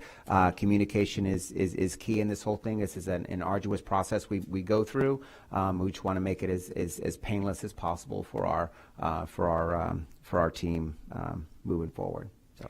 And then I have one last thing, and I'll get back in the queue myself if time allots. One thing that I have seen that I've been disappointed about is a lot of times schools, once they realize they're going to lose a unit allocation based on something, they come back to us to ask for more flexibility in something else. I put this person down as in the pool as the safety person, but now that I see I'm going to lose two people, I'd like to change that name. I know it's past the date. Or there's very small tweaks that they come back to try to mitigate those losses. And I find that our district has been very negative towards those requests, and that what we need to do as a district is change our approach and make sure that we're being as supportive as possible. If it's not going to cost us money, and we're not talking about allocating staffing units, thank you, Member Rendon, then we're doing everything that we can to make sure we're being supportive. And if it's a little yes here or it's a little yes there, to stop and be like, this is a hard date, we're not going to let you change anything, is unacceptable. So I want to make sure that we're being as supportive in our response to what our administrators and teachers and staff are telling us that we need when it doesn't come to necessarily adjusting this unit allocation, staffing unit allocation. Thank you. Member Combs, you're next in the queue. Thank you, Chair Vaughn, and thank you for all fellow board members for your thoughts and your ideas in talking about this. I think this is probably one of our biggest challenges that we face. I think we've talked a lot about FTE, but the one thing I think that we really need to work on is also the HR process. I mean, I feel like that's very challenging as far as the biggest thing that we need is teachers, right? Instructional, non-instructional, paras, and so sometimes I think we're waiting. One thing that I wanted to see in this book is a timeline with HR, because I feel like sometimes right now I see other districts who are already hiring people, and sometimes we're pausing at the wrong time. So that's a big concern for me, because right now, I mean, just Friday night I was with a teacher from Pinellas County who was let go, and she's looking for a job. So it's very hard sometimes when we freeze and not freeze. And when I look at our fund balance, and we have such a big fund balance, it's grown because of the loss of instructional and non-instructional people. When you look at why do we have such a healthy fund balance, it's because of all those vacancies. So one thing I want to do is be so much more aggressive and so much more assertive in the HR process, and that's really important. I'd like to see, I saw a very vague timeline in the booklet, but I want to see a very clear timeline. These positions should be open often, because we know no matter what we're going to need teachers. It doesn't matter. We know that we're going to be short of teachers. So So why isn't that open? Even if it's not for a specific school, to make sure that we hire those teachers, we're hiring those ESE, we're hiring the STEM programs, all those areas that we need people, that should be open all the time. So I often feel like all of a sudden you're in October and you're looking for a teacher. Well, those teachers have all been hired, or they've moved on, or they've found a job. So the one thing that we need to do is be a lot more assertive, a lot more aggressive with the HR process. There shouldn't be all these freezes that occur so often when we're looking for people. We should be out there looking for teachers all the time. That's one of the biggest things. And when you look at why people leave, two reasons. The biggest factor for a child to succeed are two things only: the class size and the quality of the instructor. So when you end up using Kelly Services for these long-term, not that there's anything wrong with it, with these long-term subs, when you can have teachers who are in Pinellas, Pasco, we know we passed the millage, why we're not recruiting within our seniors, our high school seniors, making sure they're going to teaching. I look at USF and they only have like less than 200 people graduating, right? How is that going to fill those thousands of teachers? So we need to be so much more aggressive on that stuff. Also, and I know, Superintendent, your cabinet is the smallest it's been, but we also need to look at anybody who's not on site. Because at the end of the day, I say this often, if you're not here, I'm not there, everyone else isn't there, the schools still run. The most important thing is making sure that the least cuts are at the school level. That is the most important at all times. I mean, I think it's important to have DRTs, but guess what? I'd rather have a star teacher in my school who can provide those lessons than someone who's moving around from place to place. That's just a fact. For me, the idea of not having a third grade teacher doesn't matter to me what's at ISC or ROSAC, and I know everybody works so hard at every level, but at the end of the day, it's what happens at the school site that is the most important. If everyone disappeared, it's what happens at the actual school site. To me, sometimes when I see 5 vacancies of core teachers in a school, and I see other individuals coming in and out, to me it's very hard to see that. That is critical. And really making sure that you continue looking at the district level and making sure, I know this cabinet, and a lot of people don't know that, it's the smallest cabinet that's ever in the history of Hillsborough County, but to make sure, and I know everyone who's at the district level, I know they are working so many hours. When I go to different departments, I always hear the same thing from every department. I don't care if it's tech, I don't care if it's dual language, I don't care if it's ESE.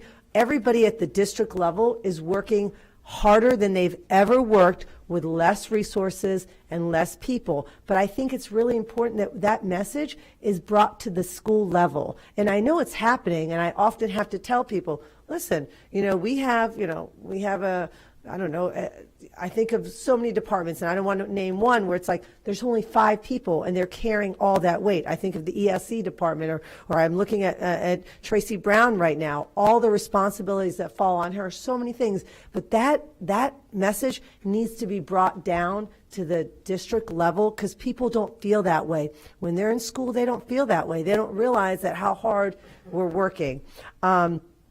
Also, a couple other little things I just want to say, because I have to say, Matt Romano does such an amazing job with school choice. I mean, that is one of the hardest jobs in the district, and what he does to making sure to meet the needs of every family member.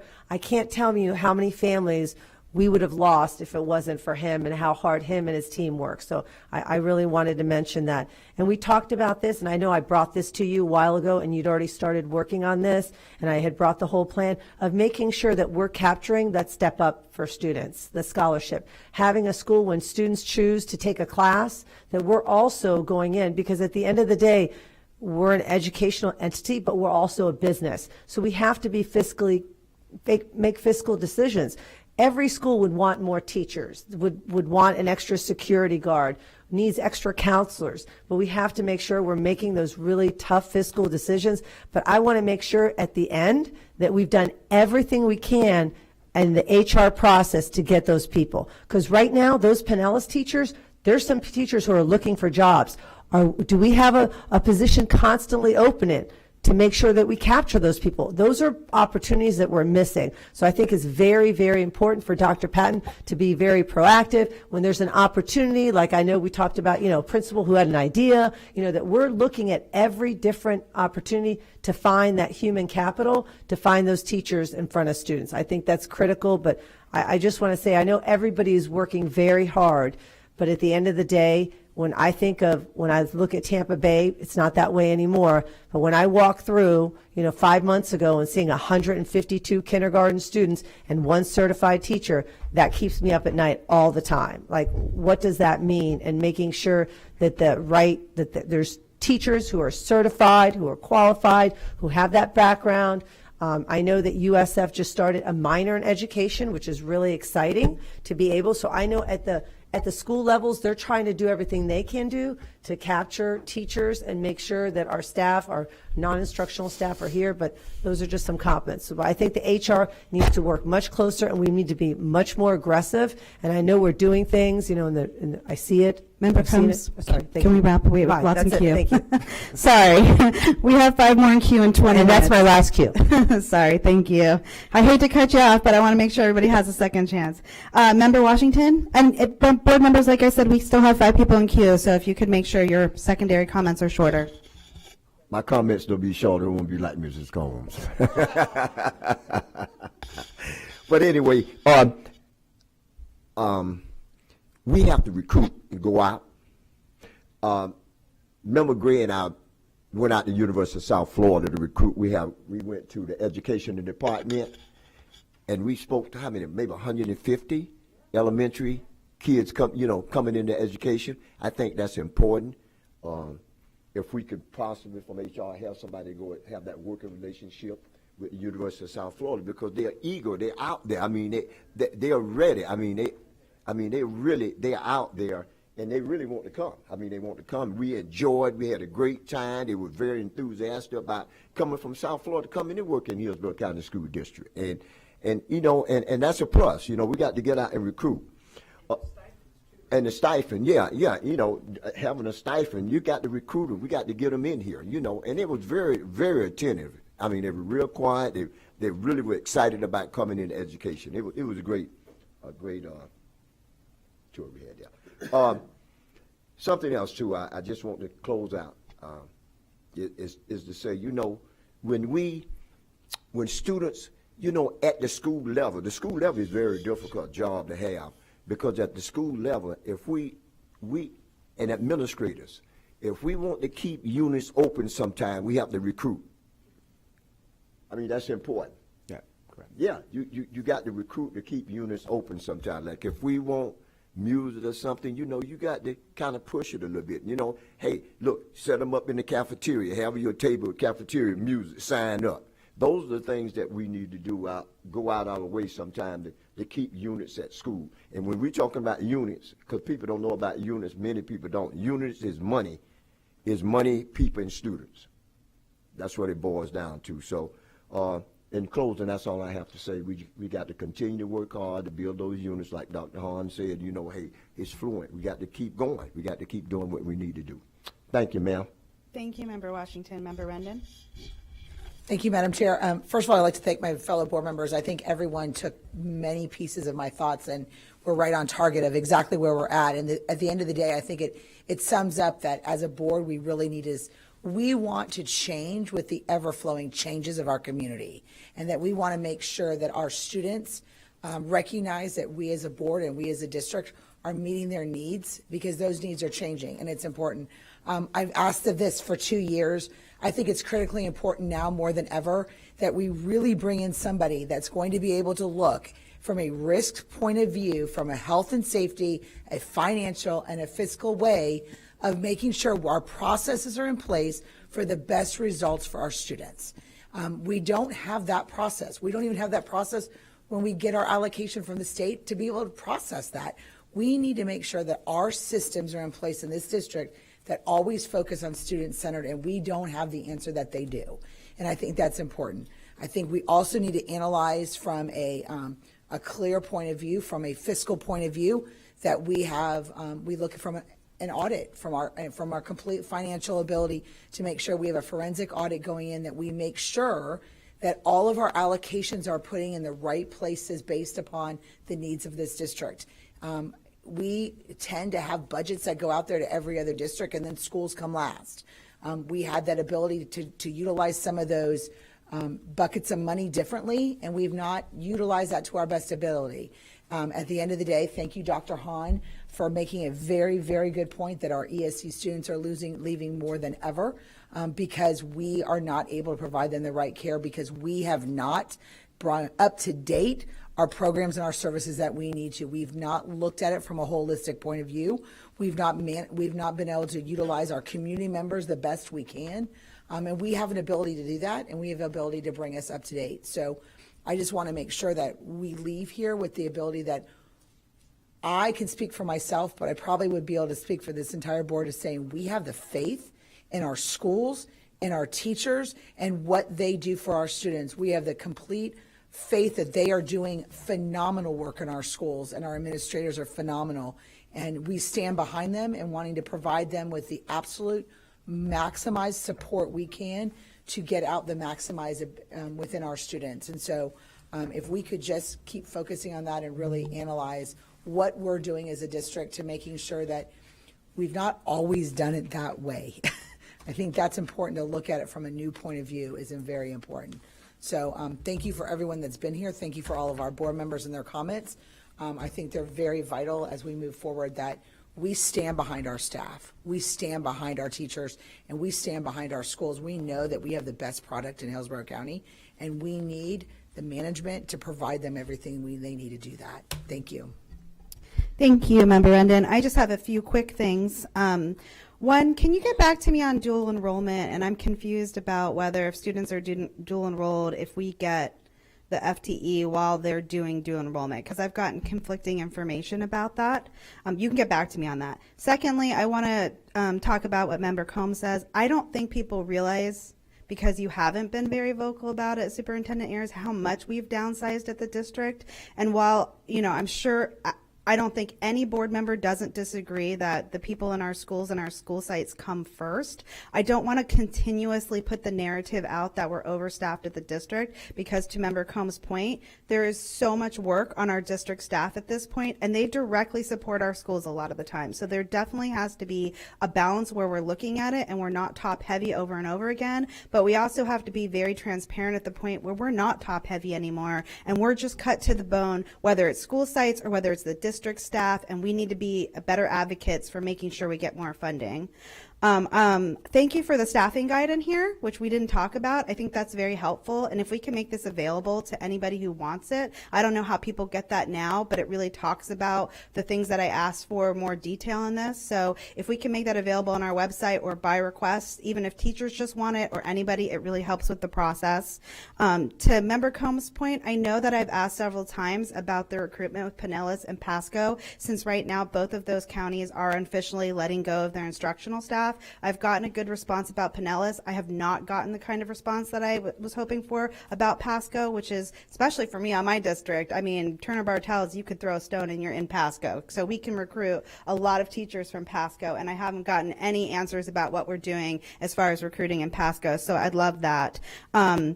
Also, I want to say that while we continually say we should meet what parents want and give them what we want, we have to be clear that we're talking about what the majority of parents want, right? Because every parent wants something different, and unfortunately we don't have the bandwidth to cater to everything everybody wants. So we have to see what the majority of parents want when we're talking about what we're offering, because sometimes we don't have the teachers or the staffs or enough interest as when we're talking about cutting music over here, unfortunately. And I think another piece is we've talked about ESE and how a lot of students are leaving us, but we also don't talk about how a lot of times students come back because they start off at another school thinking they're going to get better accommodations, but a lot of times those other choices aren't able to accommodate students in the way that we do, and they come back. And unfortunately, the model of tracking students the money following the students from the state is not accurate. And when those students come back, if we've missed them in the count, there's a long period where we service them that we don't get the money. So as board members, when we prioritize what we're going to advocate for on our platform, we have got to advocate that the state does real-time counts more often, that they upgrade their software to make it true, and that the money really follows the student. Because there is a misnomer for a lot of parents who make other choices for ESE and end up coming right back to us, and that's a disservice to our students. And that's all I have. I'm going to make way for Member Gray, who wanted to get back in the queue, and then we're going to close with the superintendent comments. Member Gray? Yes, giddy up. I'm going to go fast. I think the board members have expressed you're writing down the list of expectations, which is really important. I believe to Member Hahn's point, the ESE collective folks, we got to keep them, whether it be inclusion or non-inclusion. Some other schools have a line on that, whether it be inclusionary or non-inclusionary. We are inclusive. Our way of work. I think 26,000 of our ELL, we need to pay attention to how we're servicing them, be it either leadership, the actual teacher look, but we're missing a lot of students that could easily go to those other IDEA schools, et cetera. So that's one. And I also think there's a distinction between the DOE projection and our 5-year trend. There has to be, it seems it's a little bit confusing. You have to predict because of our budget, but the DOE comes in after and before. So I think the clarity is very important. Also think, to one of the board members' point, I think it was Member Vaughn, legislatively, that's a factor that almost in every workshop we need to see, because we're controlled a lot by the legislation, and the payment of our lobbyists should prove that point. I also think, Superintendent Van Ayers, the actual, and Mr. Lewis, the actual accuracy, and Becky, of the FTE count. Teachers, when we do FTE counts, there's a lot of discrepancy, and I know we tried to do it better this year, but that's also a factor that can be improved. There is also a huge factor called absenteeism. Without kids, when they miss more and more days, a lot of them will drop out. So the securing a tighter grip on that absenteeism process, we need to work on that. I know we're doing it now, but even more so. And last, one of the board members mentioned Matt Romano. He's been doing that since early Mary Ellen Ilya days. The magnet programs is a great way. Do we leave it? We watered it down. We were coming back to really enforcing it and doing better, but we have to pay attention to be competitive. To Member Hahn's point, those magnet, that is choice. Ideally, choice. We have choice, but we're getting over. Other folks are giving us more and more. Entities are giving us choice. So I think Matt's programs, et cetera, and his staff, we should definitely dig in and say, yes, we are, as Pasco did, we are a district of school choice. And they had signs everywhere. Okay, I'm done. That's it. Thank you very much, both of you. Thank you, Member Gray. And I know Superintendent Ayers, you had some closing Yeah, just comments a few closeouts. Mr. Lewis, Ms. Reinecke, thank you for today's presentation. Board members appreciate your feedback. As we go through this, it's an extensive, arduous process. I mentioned before, we'll continue to find ways to make this and get better at that. Ms. McCrae's back there taking notes. Oh yeah, so we'll make sure as she helps guide that with Mr. Lewis and the team next year that we continue to get better. But just while I have this opportunity, I want to make the plug around Hillsborough virtual versus Florida virtual. So I want to make this very clear, is that even though we have a student, let's say, that takes a full 7 classes at one of our high schools, if they just take one additional class and they take that class as Florida virtual, we have now lost the 1.0 for that kid. Now we're only getting 0.8, 0.9, whatever that is. So that's just an example of how the claim rate and then enrollment starts to change. So as we move into next year, we have an extensive plan around Hillsborough virtual, Florida virtual. It is the same exact course. Everything is the same. There are teachers. It's advantageous to our students to stay in Hillsborough virtual. So that's an area where we have to improve to increase our numbers in Hillsborough virtual. If a student takes a full-time 7, then takes an additional Hillsborough virtual, we we keep all the FTE, the full one. So that's just an example of how this claim rate number and then enrollment, just there's slight differences, and that doesn't even include students that only take 2 to 3 periods and then, are, taken online the rest of the day. So just an example there. Thank you for your feedback. Tomorrow we do have a recognition meeting. Bring some dinner. It will probably be about 3 hours. We're looking at a 5:30 to probably 8. We have plenty of recognition, just to, as more than we've probably ever had at a recognition meeting. Just some of the accomplishments we've had this year, truly outstanding. We're here doing all the work to allow our folks back at our sites to do tremendous things. So we do have a long recognition meeting tomorrow. I just want to acknowledge we had a great weekend as well. I know I was texting a lot of you. We had over a weekend 3 state champions over the weekend. Plant was on the news this morning. Their lacrosse, they won 2A.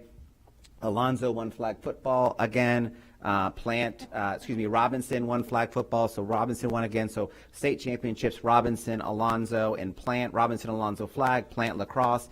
Baseball, we had Alonzo, Wharton, and Bloomingdale. 3 of our teams now going to state semis that are 2 wins away from a state title, both Alonzo, Wharton, and Bloomingdale. And then we had 4 individual track champions this weekend as well, 2 at Middleton and 2 over at 2 at Middleton and 2 at Plant City. And one Sumner? First ever pole vault from Sumner High School one. Yeah. So, just a great weekend for Hillsborough County in athletics. And again, long night tomorrow. We'll begin at 5:30 with many recognitions. So look forward to tomorrow. All right. Well, thank you, board members, for your patience as I rushed you along. And this meeting's adjourned.